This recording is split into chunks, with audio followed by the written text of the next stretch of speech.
Crianças, boa noite para todos. Hoje nós iremos, assim como que, encerrar o estudo no nosso livro, tá? Capítulo 17, quando magnetizar, como agir em caso de crise, com que idade magnetizar. Então, a partir de que idade e até que idade eu posso magnetizar, tá?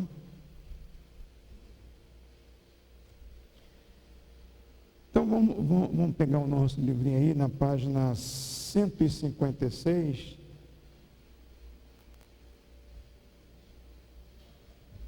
E o autor nos fala assim: já vimos que o magnetizador deverá revestir-se de toda a atenção, concentrando-a ao mais alto grau, de modo que a sua vontade, importante esse detalhe, a vontade de cada um de nós, de modo que a sua vontade não sofra solução de continuidade.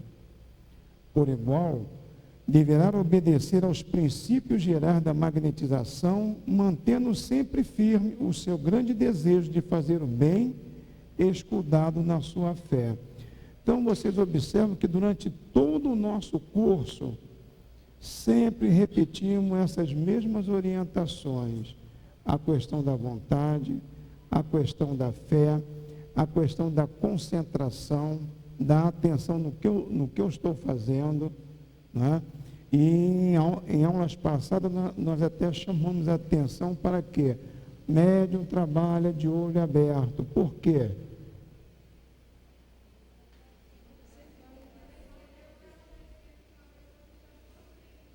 Tem que estar atento ao paciente, à reação que o paciente está tendo, né?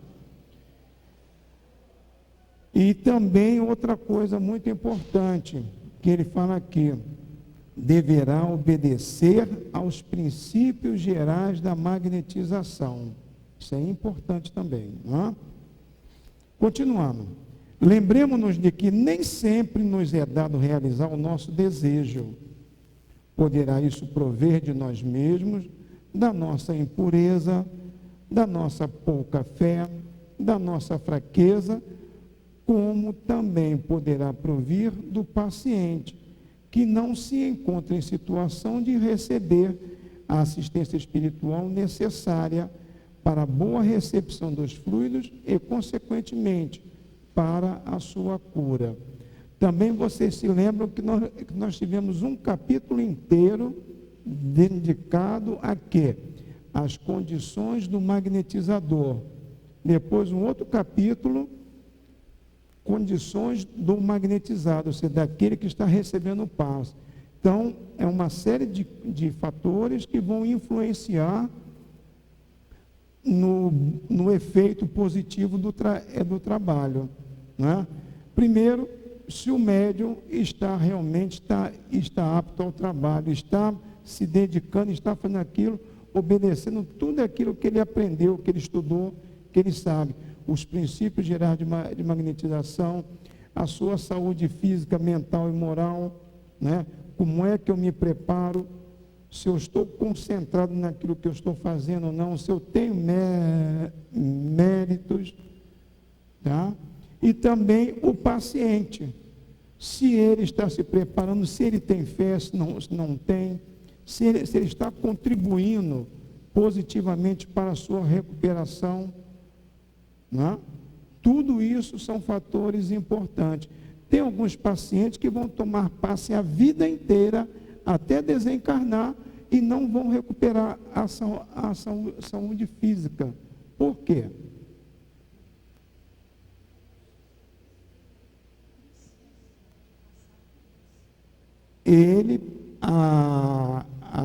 A saúde para ele, a recuperação para ele está justamente na enfermidade. Porque se ele ficar curado, tchau, tchau, né? Sai por aí, a doença é o remédio que está controlando ele. Ele está então voltado um pouco mais para Deus, para as coisas do Espírito. Então, ele necessita estar ali preso a uma enfermidade, preso a um leito de dor, porque só assim aquilo vai atuar como um freio aos seus impulsos, às suas paixões. Continuando aqui. Todavia, quando não nos é dado curar, poderemos, contudo, aliviar os sofrimentos dos nossos semelhantes. Nós não curamos, mas pelo menos levamos um alento, um conforto, alimentamos no paciente a esperança, a resignação, sempre conversando com ele das coisas de Deus, né? Da nossa modificação moral, que é muito importante, porque quem é enfermo é o corpo? É o corpo? É o espírito, né? O espírito é que está enfermo, então ele é que tem que se recuperar, até prestando atenção naquela definição do que é enfermidade, o que é doença, que nos foi ensinado por Inácio Bittencourt. Doença, o espírito que está em desequilíbrio, não conseguindo manter o seu perispírito equilibrado, tendo um reflexo no seu corpo físico. Então, toda enfermidade, ou quase toda enfermidade, é um desequilíbrio do espírito. Tanto quem tem que se recuperar é o espírito. O espírito estando saudável, seu corpo com certeza estará saudável. Nós não sabemos, nenhuma passagem no Evangelho dizendo que Jesus estava doente. Vocês conhecem? Se conhecerem, me tragam uma fonte que eu desconheço. Por quê? É um espírito sadio. Né? Então, o corpo físico não tem enfermidades. Não vai refletir aquilo que está no espírito. Certo? Mas então nós podemos, se não podemos curar, pelo menos podemos aliviar a dor do nosso irmão. Mas estará o magnetismo isento de perigos? Poderá ser nocivo ao magnetizador ou ao magnetizado? Já antecipamos em capítulos anteriores alguns casos em que o magnetismo não deve ser aplicado, como também os males que poderão advir para o próprio operador invigilante. Grifem isso aí, ó. Operador invigilante. Então, uma orientação que o altivo sempre nos passa: nós podemos registrar a dor alheia, mas não devemos absorver, porque a dor é do outro, fica com ele. Eu vou registrar até para facilitar o meu trabalho, mas a dor é dele. Eu não posso ficar sofrendo, coitadinho, e ficar me desmanchando, querendo resolver o problema do outro, e não é por aí. Eu vou tentar ajudá-lo sim, mas sabendo que a dor é dele. Não é que eu vá ter o meu coração seco, né? Não, minha piedade é do outro, mas a dor é do outro, então fica com ele. Eu vou tentar, pelos meios possíveis, aliviar a sua dor, mas a dor é dele. Então eu não posso absorver a dor do outro. É quando a gente vê alguns trabalhadores em desequilíbrio, passando mal constantemente, porque está absorvendo os miasmas lá do outro e está mantendo aquilo, alimentando aquilo em si. Tá? Então, é importante que não sejamos um operador invigilante. Acrescentando que os escolhos da magnetização são os mesmos da mediunidade em geral. Vocês se lembram, quando estudaram o livro dos médios, qual o maior escolho da mediunidade? E está lá no livro dos médios, questão 237. Não. A vaidade seria um fator que provocaria isso. 237. Eu vou abrir aqui, que é para ler um trechinho só. 237. Entre os escolhos que apresenta a prática do Espiritismo, cumpre se coloque na primeira linha a obsessão. Isto é, domínio que alguns espíritos logram adquirir sobre certas pessoas.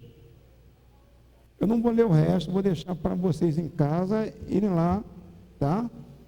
Então, ele está afirmando aqui que os escolhos da magnetização são os mesmos da mediunidade em geral. A companheira ali falou na questão da vaidade. Nós devemos nos policiar com relação a isto. Até porque não sou eu que cura. Eu sou um simples intermediário. E mediunidade de cura não é privilégio não, crianças. Tá? É uma ferramenta que a misericórdia divina nos empresta para que a gente consiga resgatar as nossas dificuldades do passado. Então, eu não sou o bambambam, não. Deus tem misericórdia de mim e me empresta essa ferramenta. E eu vou trabalhar para poder, né, me resgatar, me quitar com a lei, assistindo a outros companheiros meus, a outros irmãos. Continuando aqui. Voltamos agora ao assunto para completar as nossas considerações. Em relação à pessoa do magnetizador, devemos acentuar desde logo os perigos a que se expõe pelos excessos, grifem isso daí, pelos excessos da prática magnética, sem o necessário descanso e sem o preparo físico aconselhado para o dispêndio das suas reservas fluídicas. Nós também já estudamos isso, né? Vocês vejam que numa casa organizada, aqui na nossa casa mesmo, como acontece o trabalho? Nós damos passe direto? Nós damos passe a torpedo direito? Não, né? Geralmente são 3, 4 passos por reunião. Excepcionalmente, que às vezes acontece 5, 6 ou até 7, mas são situações excepcionais. Por quê? Há um desgaste fluídico muito grande. E nós já aprendemos lá essa questão da alimentação, do cuidar do nosso corpo, cuidar da nossa saúde, evitar os excessos de toda a natureza, né? Então isso aí já é assunto já estudado, aprendido, passado. Vocês já viram isso lá no COMP, já viram isso ao longo de vários anos. E aqui no curso também já tiveram a oportunidade de estudar isto.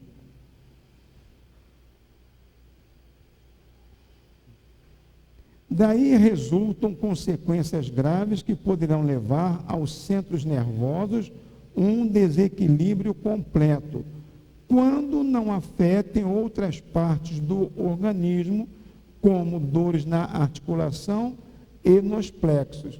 Então, a gente sabe que o desgaste fluídico, se não houver uma reposição, ou se esse desgaste for uma coisa constante, né, sem um descanso, sem uma alimentação para repor as energias, tudo isso, então vai acabar acontecendo o quê? Com certeza nós vamos ter um desequilíbrio emocional, nervoso, abalar a nossa saúde física, e aí, em vez de aplicarmos passo, nós é que teremos a necessidade de tomar passo. E com relação ao descanso também, vocês observam que aquele momento, por exemplo, no trabalho da cura, como acontece? Entra o paciente, aplicamos o passe, esse paciente se retira da sala, nós fazemos o autopasse, que vocês aprenderam na semana passada, e entre um passo e outro há um intervalo, até aqui no salão mesmo, né? Aquele intervalo, quando a gente acaba de aplicar o passe a um paciente e mudamos de posição, há um intervalo, há uma pequena interrupção aí. É tempo, vamos dizer assim, suficiente para a nossa recuperação, para um breve descanso. E na sala da cura, esse espaço de tempo entre um passo e outro, ele é um pouco maior. Por quê? Acabamos de aplicar o passe e esperamos que os pacientes todos saiam. Depois disso é feito o autopasse. Esperamos que os pacientes entrem e sejam colocados em nossa cadeira. Então você vê que o espaço de tempo aí ele é bem maior. Há uma oportunidade para um pequeno descanso, uma pequena reflexão, uma meditação, uma prece, uma respiração mais profunda, tá? E também aquilo que já foi aprendido, que após o trabalho nós devemos o quê? Fazer uma refeição, ler uma página, né, para meditação, a nossa prece e o repouso. Agora ele entra aqui num assunto que às vezes é polêmico, a questão da idade em que se pode começar a magnetizar, ou que se pode começar a trabalhar mediunicamente.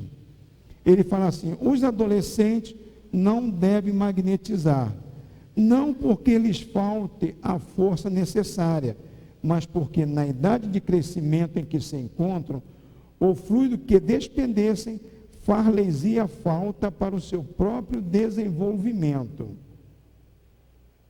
E aí nós acrescentaríamos, não só porque o jovem está ainda em fase de desenvolvimento do seu corpo físico, mas também falta-lhe a maturidade, né? Nós encontramos jovens muito responsáveis, mas na grande maioria são jovens ainda imaturos, são brincalhões, descontraídos, né?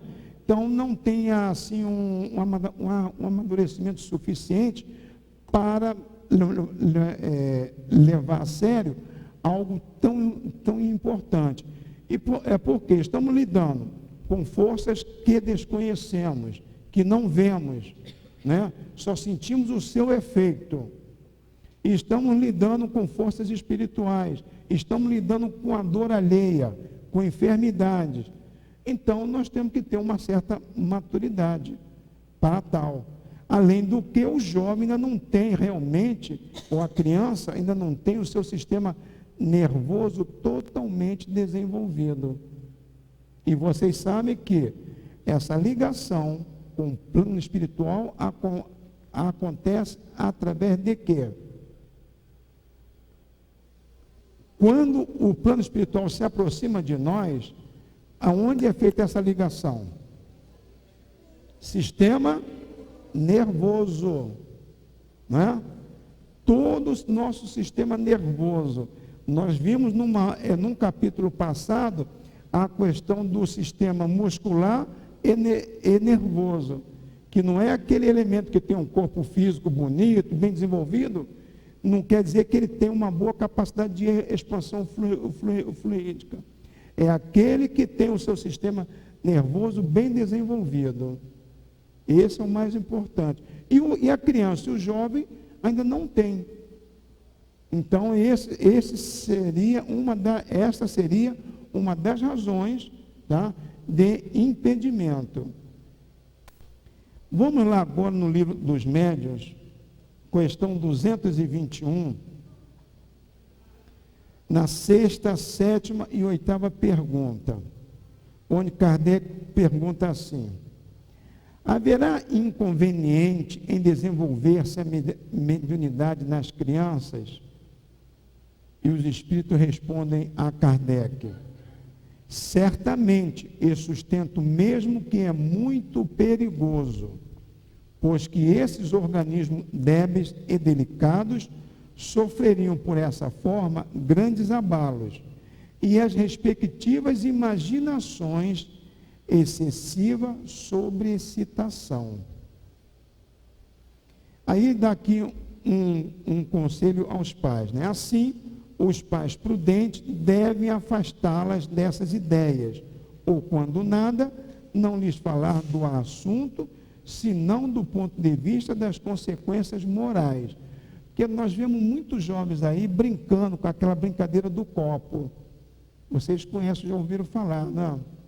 E isso, na grande maioria dos casos, leva geralmente a um processo obsessivo muito sério, tá? Porque aquilo é em tom de brincadeira, e quem é convidado a participar de uma reunião fútil, de uma reunião não séria?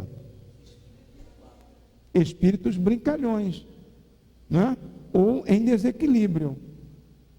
E eu vou fazer o quê? Associação com esse tipo de espíritos. Então, não haverá consequências boas. Haverá, sim, consequências desagradáveis. Continua, na sétima pergunta. No entanto, existem crianças que são médios naturalmente, quer de efeitos físicos, quer de escrita e de visões. Apresenta isto o mesmo inconveniente?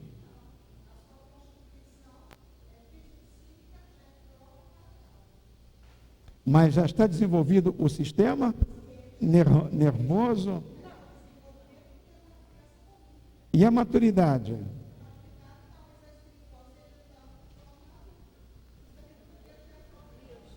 Bom, então você acha que não há inconveniente? Na nossa casa,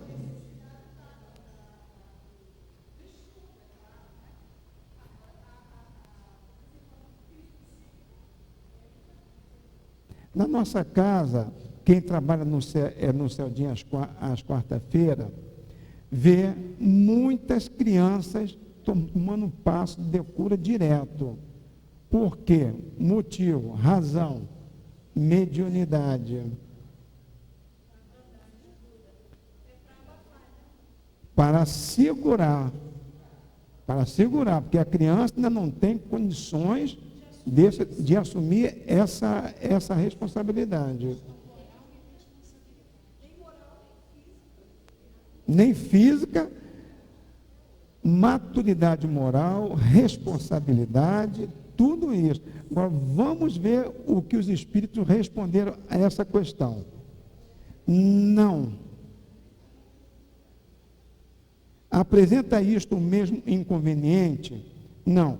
Quando numa criança a faculdade se mostra espontânea, é que está na sua natureza e que a sua constituição se presta a isso.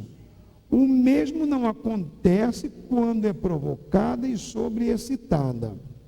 Nota que a criança que tem visões geralmente não se impressiona com estas, que lhe parecem coisa naturalíssima, a que dá muito pouca atenção e quase sempre esquece. Mais tarde, o fato lhe volta à memória e ela o explica facilmente, se conhece o Espiritismo.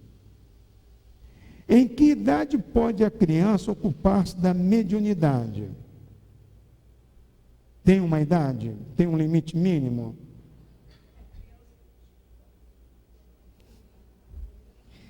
Não há idade precisa, tudo dependendo inteiramente, olha a questão, do desenvolvimento físico e ainda mais, do desenvolvimento moral. Dois fatores, duas situações, desenvolvimento físico e desenvolvimento moral, que é importante, né? A criança, geralmente, ela é descontraída, ela é brincalhona, raríssimas exceções, você vai encontrar uma criança, vamos dizer assim, com espírito de velho, né? Que a gente costuma dizer assim, são coisas raríssimas. E ele aqui continua dizendo, há crianças de 12 anos a quem tal coisa afetará menos do que algumas pessoas já feitas. Falo da mediunidade em geral, porém, a mediunidade de efeitos físicos é mais fatigante para o corpo. É o nosso caso aqui. Mediunidade de efeitos físicos. Mediunidade de cura é de efeitos físicos. Tá? Há um desgaste fluídico, há um desgaste físico muito grande. Tá?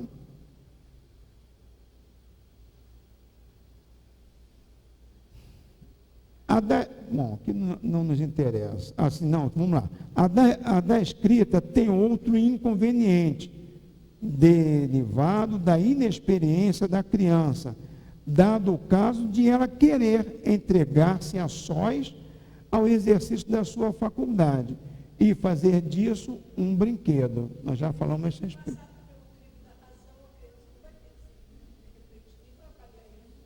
Nem para avaliar se aquele espírito que está junto dela é um espírito sério ou não. Não é? E vai por aí afora. Vocês anotem também a questão 222, tá? Eu vou ler só um trechinho aqui da 222. A prática do espiritismo, como veremos mais adiante, demanda muito tato para a inutilização das tramas dos espíritos enganadores. Essa questão aí. Se estes iludem a homens feitos, claro é que a infância e a juventude mais expostas se acham a ser vítimas deles. Tá? Leia em casa o restante, crianças. Tá bom? Alguma pergunta, alguma colocação até aqui? Alguma dúvida? Para sair gravado lá.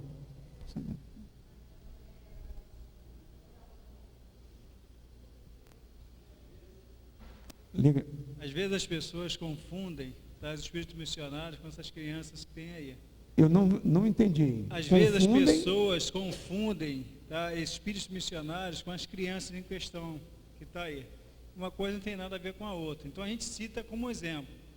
Lá na feira de São Paulo, uma senhora chegou com a filha, né, e veio me pedir um livro, né, o Memória de um Suicida. Aí eu perguntei se era para ela, ela disse que não, que era para a filha dela. Eu falei, qual é a sua filha? 11 anos. Eu achei um livro pesado, né, para aquela criança.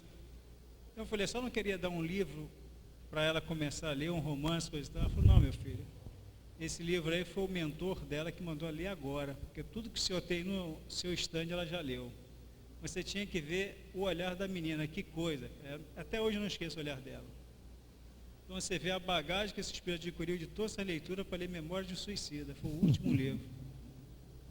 Nós temos aqui na nossa casa muitos jovens, ouviu, com grande conhecimento de doutrina espírita, até discutem no bom sentido, né, com o evangelizador, mas aquele problema, ainda não tem certa maturidade para certos trabalhos. Então, gera muita responsabilidade, muita renúncia.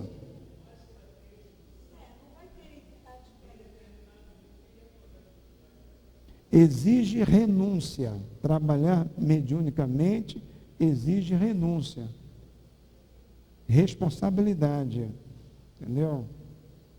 Aquele problema, eu tenho que optar entre o lazer e o trabalho. O jovem, ele quer mais o quê? O lazer, não é? Então,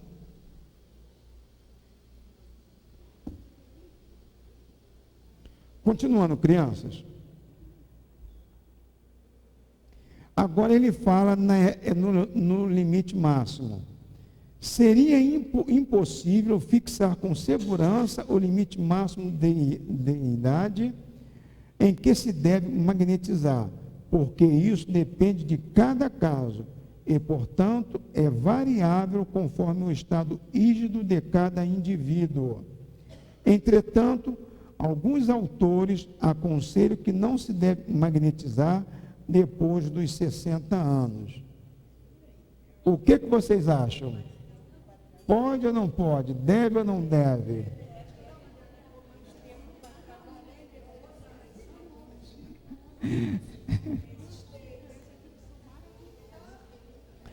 Aqui na nossa casa, nós tivemos um trabalhador, o seu Mendes.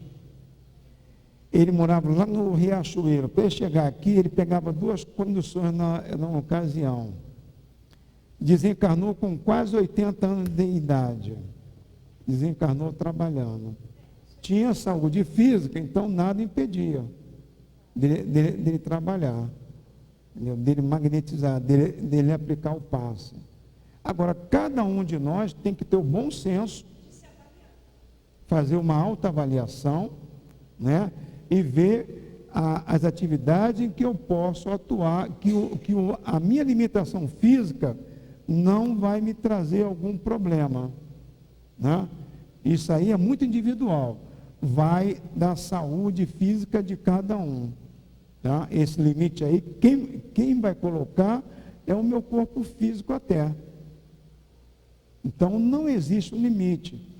Seu Nestor, ele já está com a idade bem avançada, né? Todos conhecem o seu Nestor, né? Agora que ele realmente diminuiu sensivelmente o ritmo de trabalho dele. Se não me engano, ele já ultrapassou os 80 anos. Hein? 82 anos. Uma idade muito avançada, né? A gente vai ver pessoas idosas aí, mas com uma vitalidade incrível. Tem um companheiro aqui da casa que contou na semana passada, no atendimento fraterno que ele fez aqui no salão, ele atendeu um senhor com 70 e poucos anos. Esse senhor se queixando que não fazia nada, que ele estava se sentindo um inútil. Ele queria um trabalho, uma atividade. E a profissão dele, pedreiro. O companheiro da casa ficou com pena dele, aí o convidou para ir até a casa dele para fazer lá um trabalho de pedreiro. Mas muito preocupado. Convidou, mas assim, um estímulo, um apoio, né? E disse que ele ficou abismado, que o velhinho, olha, tem uma vitalidade, uma coisa incrível, entendeu? Trabalhando, ele preocupado, no final do dia, ele estava cansado,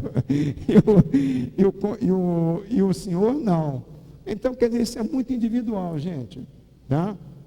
É como já falei, nós temos que ter o bom senso da autoavaliação. Assim como tem certas enfermidades que não me impedem, não me impede de eu trabalhar, de eu aplicar o passe.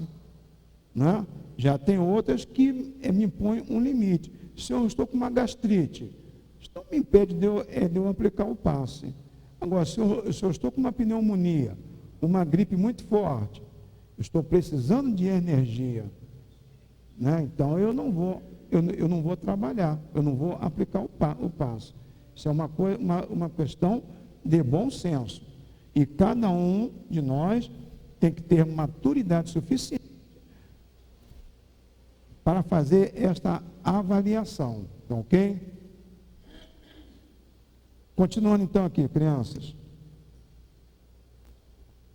Como quer que seja, não nos esqueçamos nunca de que o magnetizador despende muita energia, podem grifar isso aí todo, e que se cansa muito mais do que geralmente se pensa.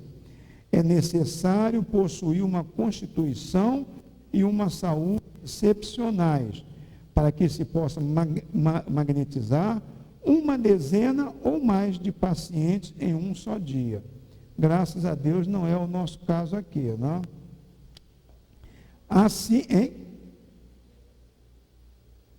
Assim, o operador deverá principalmente fiscalizar seu próprio organismo, observar detidamente a sua resistência e as suas possibilidades, e nunca abusar do exercício magnético. Isso é uma observação individual. Não é o presidente da casa espírita, não é o coordenador de sala, não é o dirigente do trabalho que vai observar isso. E isso é uma observação individual. Cada um de nós tem que fazer isso, consigo mesmo. Tá? Em relação, pois, ao magnetizador, além dos atributos de ordem moral, da firmeza absoluta de caráter, podem grifar isso tudo aí, crianças, do regime de sobriedade que deve seguir sempre e da higiene física e espiritual que deve observar, conforme acentuamos em capítulo anterior, é aconselhável agir sempre com prudência, Vamos dar um pulinho lá na página 53.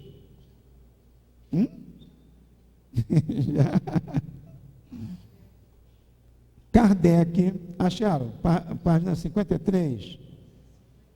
53. Acharam?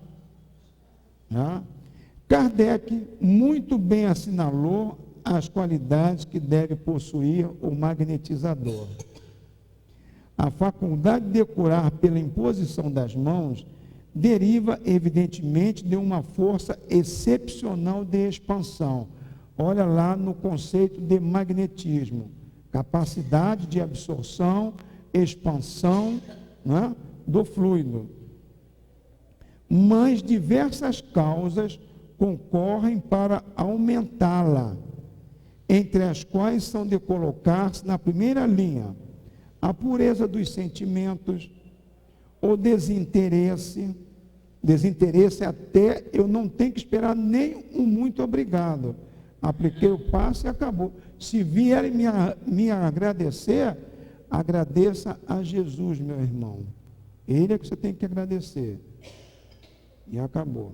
Então, desinteresse total.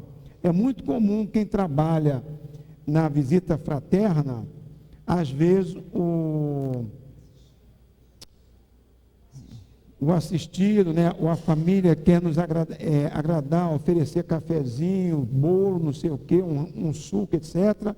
A gente sempre tem que dar uma desculpa, dizer que estamos em cima da hora, que não podemos comer nada durante o trabalho, dar um abraço, despedir e ir embora. Não, nem lanche, nada disso, gente. Faz a visita, aplica o passo no paciente, tchau, um abraço, fica com Deus, até para a semana. Que é muito comum nos oferecerem lanche, café, suco, etc. Presentinho no final do ano. Nós temos que nos policiarmos com relação a isto, gente. Entendeu? Nós não estamos fazendo favor nenhum. E vejam lá no capítulo, acho que é 25 ou 26, o item 10, mediunidade de cura. O magnetizador, o médico pode colocar preço no seu trabalho, mas o médium jamais, porque está lidando com forças que não são dele. Ele está sendo um instrumento na mão do plano espiritual. Então, como é que eu vou cobrar um trabalho que é no plano espiritual? Maneira nenhuma, jeito maneira. Tá? Continuando aqui então. O desinteresse, a benevolência, o desejo ardente de proporcionar alívio, eu posso até não curar, como lá nós vimos no início lá do capítulo 17, mas posso aliviar os sofrimentos alheios. A prece fervorosa, isso é importante, faz parte do nosso dia a dia, da nossa rotina, e a confiança em Deus. Então, a confiança em Deus, em Jesus, na casa que nos abriga, que nos acolhe, nos nossos guias espirituais, e confiança também em nós. É importante isso, tá? Numa palavra, todas as qualidades morais, mesmo que eu não possua essas qualidades, porque eu não sou santo, eu tenho que me conscientizar das minhas deficiências morais e aplicar um esforço para corrigi-las. Concordam ou sem corda? Muito bem. A força magnética é pura, olha só, a força magnética ela é puramente orgânica. Pode, como a força muscular, ser partilha de toda a gente, mesmo do homem perverso. Não é só os bonzinhos, os santinhos que têm isso, não. Isso é inerente à natureza humana. Né? Mas só o homem de bem se serve dela exclusivamente para o bem, sem ideias ocultas de interesse pessoal, nem de satisfação de orgulho ou de vaidade. Envaidecer-me por quê? Não há razão disso. Eu sou um devedor da lei, eu sou um endividado e sou um enfermo. Por que vou me envaidecer? Estou tendo, repetindo o que eu já falei, estou tendo uma oportunidade para o meu crescimento. E devo me agarrar a esta oportunidade de unhas e dentes.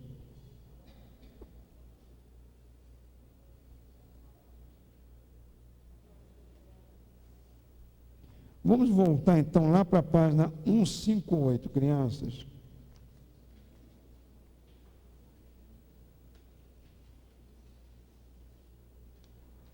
Gautier, depois de ter meditado longamente no juramento de Hipócrates, isso aqui vocês conhecem, o juramento que todo jovem que está se formando em medicina faz, né? Para o uso dos médicos, escreveu um outro para o magnetizador, assim concebido. Eu acho muito interessante isso aqui, viu? Esse juramento, esta prece.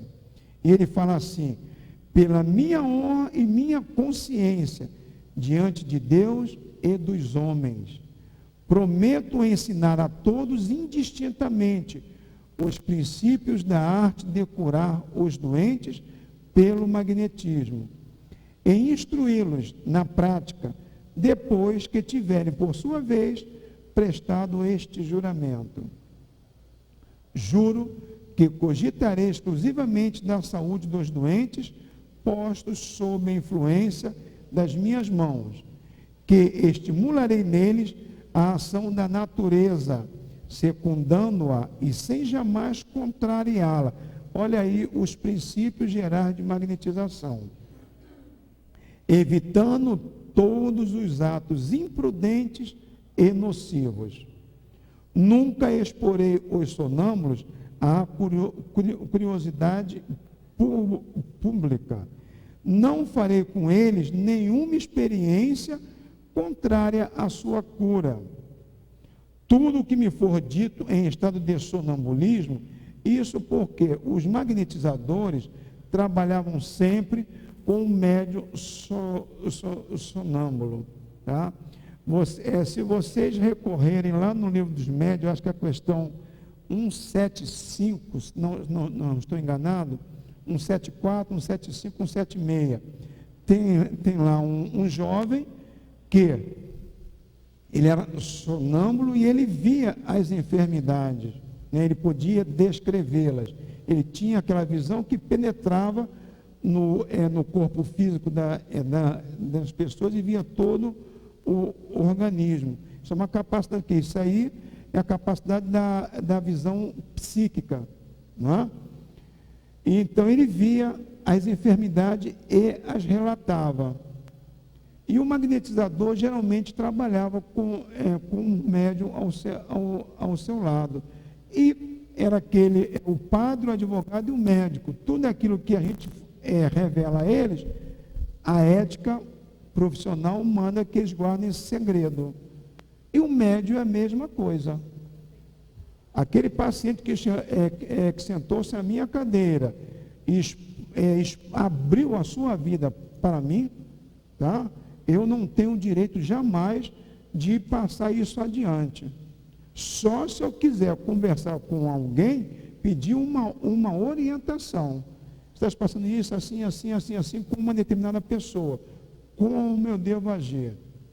Aí é diferente. Mas eu saí conversando com você, e você viu fulano sofre disso, sofre daquilo, tem isso, aquilo, outro. Isso é antiético. Tá? Então, vamos lá, continuando aqui, ó. Tudo que me for dito em estado de sonambulismo e que nunca deverá ser repetido, ficará para todos em segredo e será para mim um depósito sagrado. Onde quer que seja chamado, respeitarei as senhoras e moças, não as seduzirei nem tentarei seduzi-las. Sairei puro, sem ousar qualquer ação desonesta. Se em minha prática descobrir qualquer meio de fazer o mal, não o divulgarei, E aqueles que vierem a mim para aprendê-lo, recusarei torná-lo conhecido. Manterei este juramento com fidelidade, sem violar um só dos seus enunciados. Se fizer o contrário, se perjurar, que eu seja punido pela perda de minha reputação e pelo desprezo público. No caso do médium, geralmente o que acontece? Perda os bons espíritos, benfazejos, se afastam e me deixam entregue à própria sorte. Não? É uma questão de opção nossa. Continuando aqui, crianças. Os perigos e os acidentes do magnetismo, via de regra, são provenientes dos experimentadores curiosos. Repetindo, os perigos e os acidentes do magnetismo são provenientes dos experimentadores curiosos, que agem sem as necessárias cautelas e sem conhecimento dos princípios em que ele se funda, e dos quais não se pode afastar impunemente.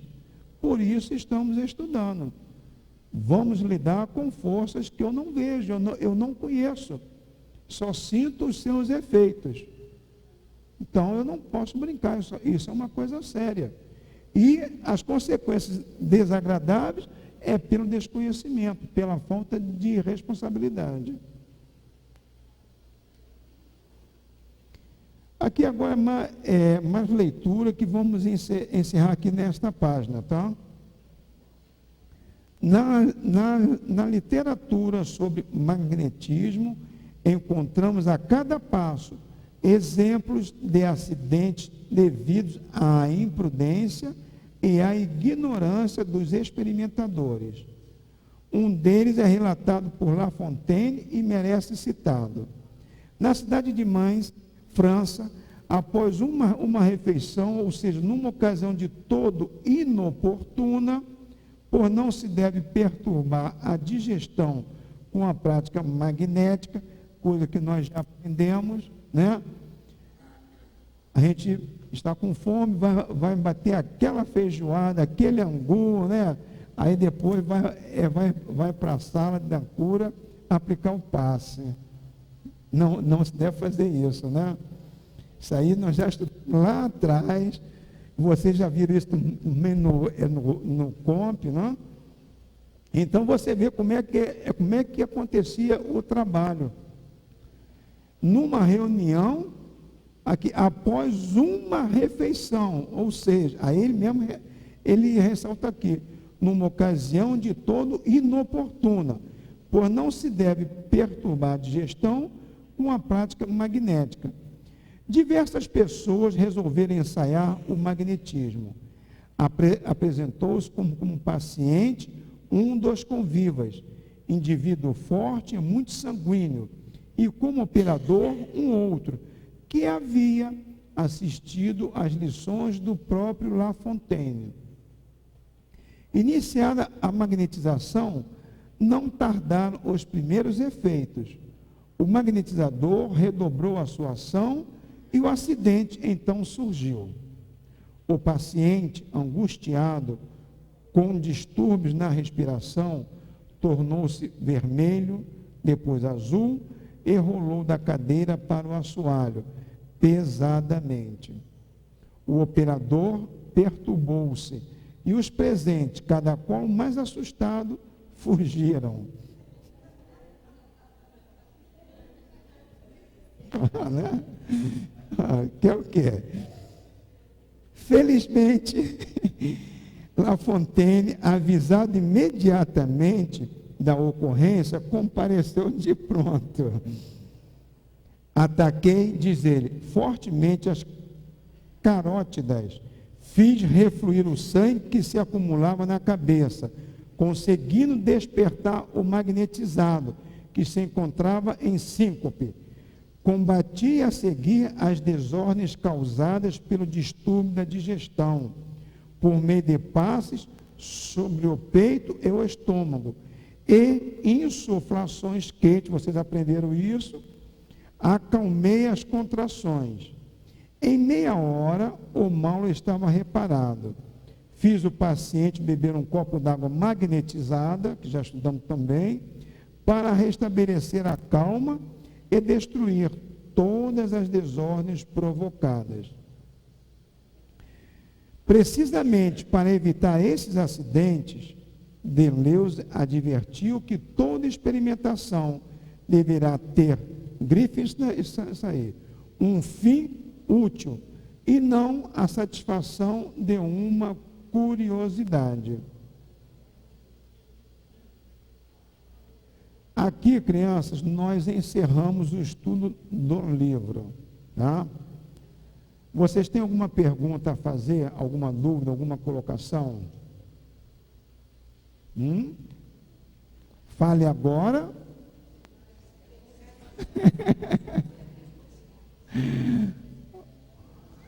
Então, olha só, nós vamos ter agora uma série de treinamento com vocês, tá?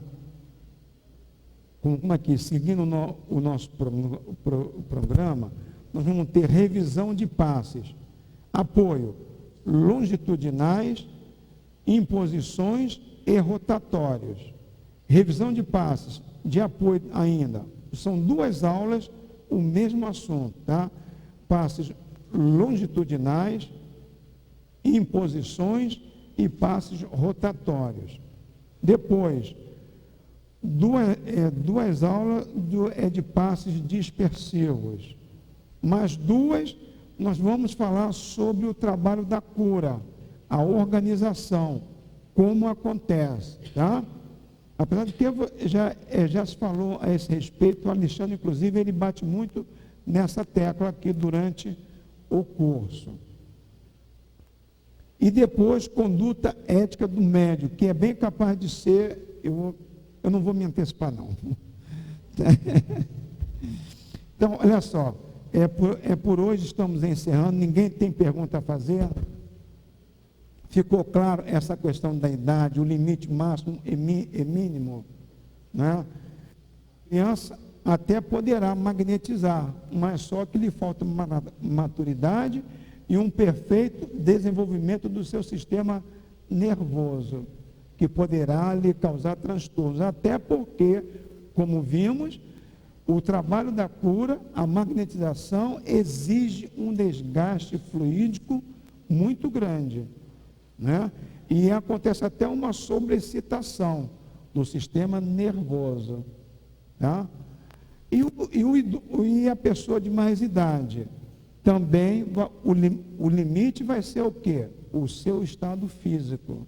Sempre essa questão da saúde física, tá ok? Sérgio, vamos lá, meu filho.